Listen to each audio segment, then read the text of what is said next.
नमस्कार, मैं नेहा शर्मा आपके साथ और आप देख रहे हैं जस्ट इंडिया। खबरों के प्रायोजक हैं Oscar super speciality hospital and trauma centre. 13 फरवरी को किसानों के दिल्ली कूच को लेकर पुलिस प्रशासन द्वारा शुरू से ही कड़े प्रबंध किए गए हैं।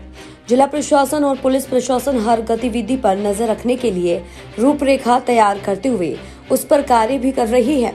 बीते 2 दिन पहले जहां से किसानों के आने की आशंका है, उन स्थानों को चिन्हित करते हुए कई स्थानों पर नाके लगाने के बारे में भी निर्देश दिए गए हैं।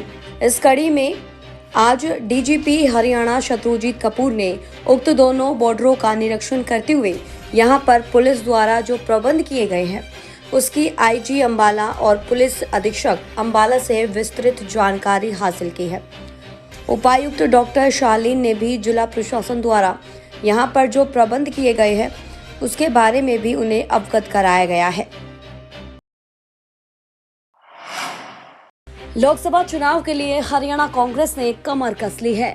कांग्रेस हाईकमान की तरफ से हरियाणा में गठित की गई कमेटियों का विस्तार किया गया है। 4 कमेटियों में 51 नए नेताओं को बतौर सदस्य शामिल किया है। प्रदेश इलेक्शन कमेटी, राजनीतिक मामलों की कमेटी, अनुशासन समिति और चुनाव घोषणा पत्र कमेटी में पहले पूर्व मुख्यमंत्री भूपेंद्र सिंह हुड्डा समर्थित नेताओं का दबदबा था। जारी हुई दूसरी लिस्ट में SRK यानी कुमारी शैलजा, रणदीप सिंह सुरजेवाला और किरण चौधरी समर्थित नेताओं को भी अब इन कमेटियों में शामिल किया गया है। बताया जा रहा है कि यह लिस्ट कांग्रेस के जनरल सेक्रेटरी KC वेणुगोपाल की तरफ से जारी की गई है। इस लिस्ट में प्रदेश अध्यक्ष चौधरी उदयभान में बनी इलेक्शन कमेटी में 12 और नेताओं को बतौर सदस्य शामिल किया है। हरियाणा एंटी करप्शन ब्यूरो की टीम द्वारा देर साय पानीपत जिला से 2 आरोपियों को रिश्वत लेने के आरोप में गिरफ्तार किया गया है। इनमें से एक आरोपी पंकज खुराना चार्टर्ड अकाउंटेंट है, जिसे 7 लाख रुपए की रिश्वत लेते हुए रंगे हाथों पकड़ा गया है। जबकि GST कार्यालय पानीपत में कार्यरत प्रेमराज राणा की गाड़ी से 3.5 लाख रुपए बरामद किए गए हैं। ACB द्वारा दोनों आरोपियों की गिरफ्तारी करते हुए मामले की जांच की जा रही है। प्राप्त जानकारी के अनुसार GST विभाग की टीम ने पानीपत के एक लघु उद्योग पर छापा मारकर वहां के बिलों में कुछ कमियां निकाली थी। लघु उद्योग व्यापारी द्वारा सभी आइटम पर अलग अलग दर पर GST लगाकर बिल काटे गए थे, जबकि विभाग द्वारा सभी आइटम पर 12% GST न काटने पर कार्रवाई का भय दिखाकर 1 करोड़ रुपए का जुर्माना लगाने की बात कही गई थी। पंकज खुराना को मीडियोकर बना के उन्होंने जो इनका GST बनता था वो कैलकुलेट करके वो भी भरवाना था उन्होंने, और इसके अलावा उन्होंने रिश्वत राशि की डिमांड की 12 लाख रुपए की भी, नहीं तो अदरवाइज़ आपका फ़ाइन मोटा तगड़ा बनाएंगे।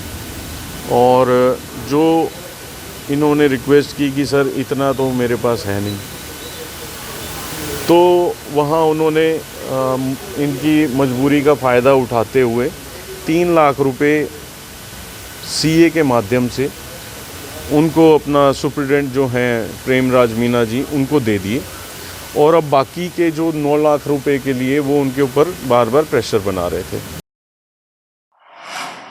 रोहतक के सापला में सीताराम हलवाई से फायरिंग करके आरोपी गिरफ्तार करने के मामले में पुलिस ने 3 आरोपियों को गिरफ्तार किया है। तीनों आरोपियों ने सापला के एक होटल पर शराब पी और शराब के नशे में इस वारदात को अंजाम देने की प्लानिंग बनाई। वहीं आरोपी इस वारदात के लिए मध्य प्रदेश से अवैध हथियार लेकर आए।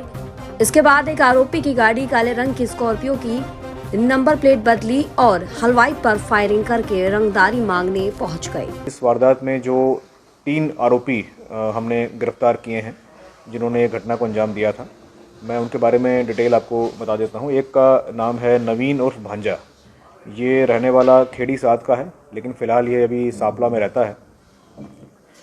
दूसरा व्यक्ति जो है वो अमित उर्फ मीता है, ये छारा गांव जो झज्जर में पड़ता है वहाँ का रहने वाला है। और तीसरा व्यक्ति है कपिल उर्फ भोलू, ये आसंडा गांव जो जिला झज्जर में पड़ता है उसका रहने वाला है।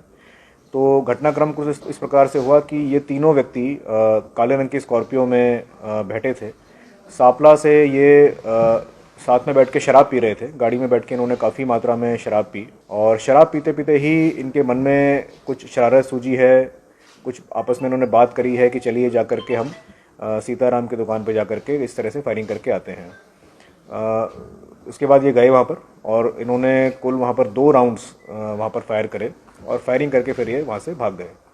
तो अभी तक की जांच तो यही कहती है कि इन्होंने आपस में शराब के नशे में ये शरारत करने के लिए ये चीज़ करी है। तो फिर भी लेकिन अभी आगे और जांच हम करेंगे, रिमांड के दौरान और गहराई से हम पूछताछ करेंगे। कोसली के गांव जाटूसाना में गली निर्माण को लेकर आपस में कहासुनी हो गई। देखते ही देखते ये कहासुनी मारपीट तक पहुंच गई। आपको बता दें कि गली निर्माण को लेकर हुई कहासुनी के बाद सरपंच पति ने युवक के साथ सरेआम मारपीट की और उसके घर की महिलाओं के साथ अभद्रता की, जिसका वीडियो भी सामने आया और वीडियो को देखते हुए पुलिस भी हरकत में आई और अब कार्रवाई करने की बात कह रही है। मिली जानकारी के मुताबिक जाटूसाना गांव की सरपंच सहयोगिता और उसका पति मनोज उसके निर्माण कार्यों की देखरेख करता है। गांव में गली निर्माण का काम चल रहा था, जिसका युवक ने विरोध किया। उसको लेकर सरपंच पति मनोज ने अपने साथी के साथ मिलकर युवक विनोद को सरेआम पीटना शुरू कर दिया। विनोद का बीच बचाव करने पहुंची विनोद की मां और भाभी को भी सरपंच पति ने नहीं बख्शा। राजधानी दिल्ली के नजफगढ़ इलाके में सैलून में घुसकर 2 बदमाशों ने जिन 2 लोगों की गोली मारकर हत्या कर दी, वे दोनों उस समय अपने बाल कटवा रहे थे, जिसके चलते दोनों को बचने का मौका तक नहीं मिला। वारदात के बाद आरोपी पिस्तौल लहराते हुए फरार हो गए। वारदात की सूचना सैलून में काम करने वाले लोगों ने पुलिस को दी। नजफगढ़ थाना पुलिस ने दोनों के शवों को पोस्टमार्टम के लिए सुरक्षित रखवा दिया है। पुलिस ने हत्या की धारा में केस दर्ज कर जांच शुरू कर दी है। डीसीपी अंकित सिंह ने बताया, दोनों दोस्त एक साथ इंदिरा पार्क स्थित यूनिसेक्स सैलून में बाल कटवाने के लिए आए थे। इसी दौरान हथियार बंद बदमाश सैलून के अंदर घुसे। बदमाशों ने पहले सोनू को सीने को एक गोली मारी बदमाशों ने पहले सोनू को सीने में एक गोली मारी और फिर आशीष के सिर में 6 गोली मारकर उसकी हत्या कर दी। वारदात के बाद दोनों मौके से आराम से फरार हो गए। खबरों में फिलहाल इतना ही। देखते रहिए जस्ट इंडिया। नमस्कार।